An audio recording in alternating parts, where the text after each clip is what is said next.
내 형제들아, 영광의 주 곧 우리 주 예수 그리스도에 대한 믿음을 너희가 가졌으니 사람을 차별하여 대하지 말라.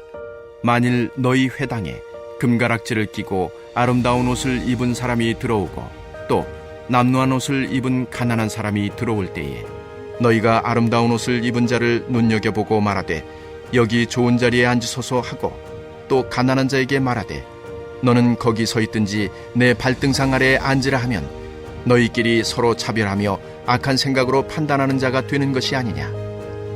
내 사랑하는 형제들아, 들을지어다. 하나님이 세상에서 가난한 자를 택하사 믿음에 부유하게 하시고 또 자기를 사랑하는 자들에게 약속하신 나라를 상속으로 받게 하지 아니하셨느냐. 너희는 도리어 가난한 자를 업신여겼도다. 부자는 너희를 억압하며 법정으로 끌고 가지 아니하느냐. 그들은 너희에게 대하여 일컫는 바 그 아름다운 이름을 비방하지 아니하느냐. 너희가 만일 성경에 기록된 대로 내 이웃 사랑하기를 내 몸과 같이 하라 하신 최고의 법을 지키면 잘하는 것이거니와 만일 너희가 사람을 차별하여 대하면 죄를 짓는 것이니 율법이 너희를 범법자로 정죄하리라. 누구든지 온 율법을 지키다가 그 하나를 범하면 모두 범한 자가 되나니 간음하지 말라 하시니가 또한 살인하지 말라 하셨은즉 내가 비록 간음하지 아니하여도 살인하면 율법을 범한 자가 되느니라. 너희는 자유의 율법대로 심판받을 자처럼 말도 하고 행하기도 하라. 긍휼을 행하지 아니하는 자에게는 긍휼 없는 심판이 있으리라. 긍휼은 심판을 이기고 자랑하느니라. 오늘 하나님의 말씀을 통해 새 힘과 지혜를 얻으시길 소망합니다. 오늘은 심판을 이기는 긍휼이라는 제목으로 야고보서 2장을 나누도록 하겠습니다. 사람의 옷차림은 얼마나 중요할까요? 이에 대해 어린이 국제구호단체인 유니세프가 흥미로운 실험을 했습니다. 이 실험의 목적은 복장에 따라 달라지는 사람들의 태도를 알아보는 것이었습니다. 유니세프는 실험을 위해 7살 여자 어린이를 섭외했습니다. 어린이는 거리에서 부모님을 잃어버린 연기를 했습니다. 첫 번째로 유니세프 팀은 이 어린이에게 고가의 명품옷과 신발을 신기고 머리도 단정하게 한 다음 광장으로 내보냈습니다. 길을 가던 시민들은 이 여자 어린이에게 다가와 친절하게 대했고 이 아이가 놀라지 않도록 안심시켜 주었습니다. 이 여자아이는 사람들이 자신에게 많은 호의를 베풀었다고 말했습니다. 두 번째로 유니세프 팀은 이 어린이에게 때가 꼬질꼬질하며 냄새나는 옷을 입혀 주었습니다. 머리도 헝클어뜨리고 얼굴도 꾀죄죄하게 분장해 주었습니다. 분명 똑같은 어린이인데 거리에서의 사람들의 반응은 전과 달랐습니다. 시민들은 아무도 이 어린이에게 관심을 가지지 않았습니다. 이로 인해 이 여자 어린아이는 자신에게 말을 걸어주는 어른을 만날 때까지 지루하게 오랜 시간 동안 서 있어야만 했습니다. 결국 무관심 속에 이 실험은 종료되었습니다. 이 여자 어린이는 사람들이 아무도 자신에게 호의를 베풀지 않았다며 말했습니다. 같은 사람이라도 고가의 옷차림을 하고 있으면 사람들에게 호의를 받지만 남루한 차림이라면 사람들에게 외면을 당하는 것입니다. 유니세프 팀은 이 실험의 결과를 한 문장으로 정리하였습니다. 세상은 재력에 따라 사람을 차별한다. 그렇습니다. 세상은 사람을 대할 때에 그가 얼마나 많은 재산을 가지고 있느냐에 따라 태도를 달리합니다. 이것이 세상의 법칙입니다. 그런데요, 놀라운 사실은 이 세상의 법칙이 교회 안에서도 적용되고 있다는 것입니다. 야고보서 2장 1절에서 4절입니다. 내 형제들아, 영광의 주 곧 우리 주 예수 그리스도에 대한 믿음을 너희가 가졌으니 사람을 차별하여 대하지 말라. 만일 너희 회당에 금 가락지를 끼고 아름다운 옷을 입은 사람이 들어오고 또 남루한 옷을 입은 가난한 사람이 들어올 때에 너희가 아름다운 옷을 입은 자를 눈여겨보고 말하되 여기 좋은 자리에 앉으소서 하고, 또 가난한 자에게 말하되 너는 거기서 있든지 내 발등상 아래에 앉으라 하면 너희끼리 서로 차별하며 악한 생각으로 판단하는 자가 되는 것이 아니냐. 이 당시 성도들의 모임에 세속의 법칙이 그대로 적용되었습니다. 성도들은 화려한 옷을 입은 부자들을 존귀하게 여기고 누더기 옷을 입은 가난한 자들을 무시하였습니다. 돈이 곧 권세이고 영광인 세속의 법칙이 교회에 그대로 드러나는 부끄러운 모습이었습니다. 이어서 야고보서 2장 6절에서 7절입니다. 너희는 도리어 가난한 자를 업신 여겼도다. 부자는 너희를 억압하며 법정으로 끌고 가지 아니하느냐. 그들은 너희에게 대하여 일컫는 바 그 아름다운 이름을 비방하지 아니하느냐. 야고보는 세 가지 근거를 통해 세상의 법칙을 따르는 성도들의 행동을 비판하였습니다.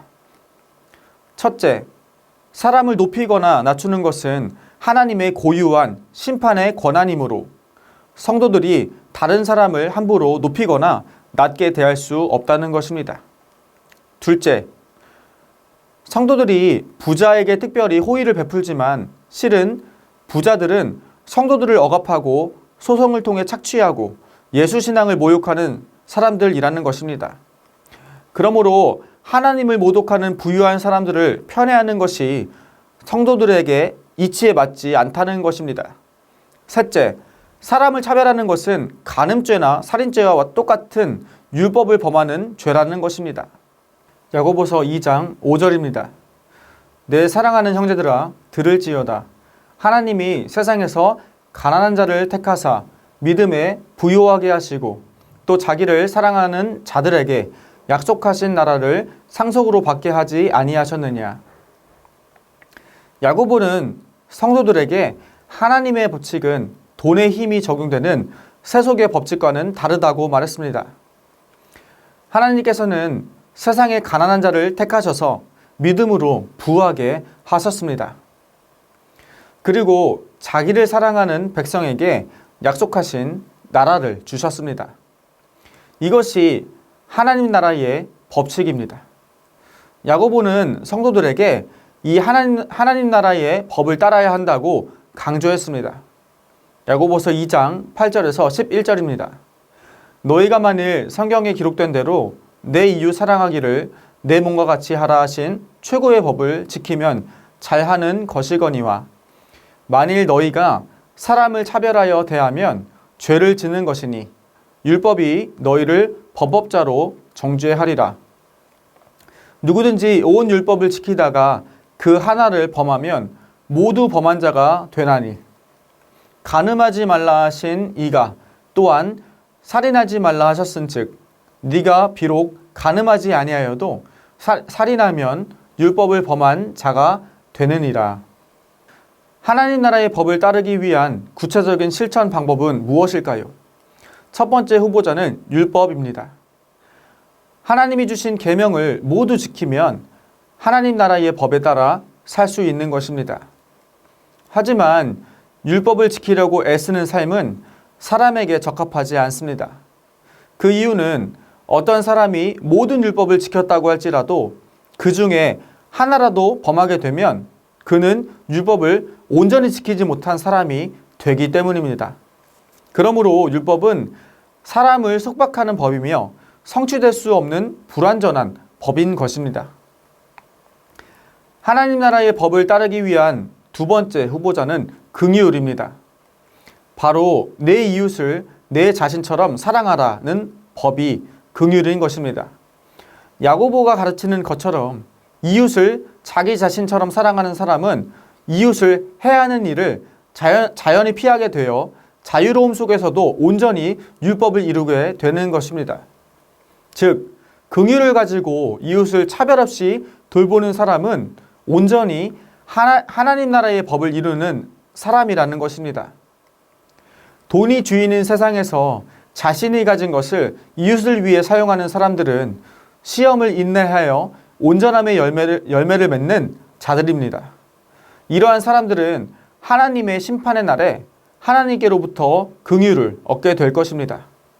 그 이유는 그들이 인생 가운데 궁핍하고 어려운 이웃들에게 긍휼을 베풀었기 때문입니다. 긍휼은 심판을 이깁니다. 야고보서 2장 12절부터 13절입니다.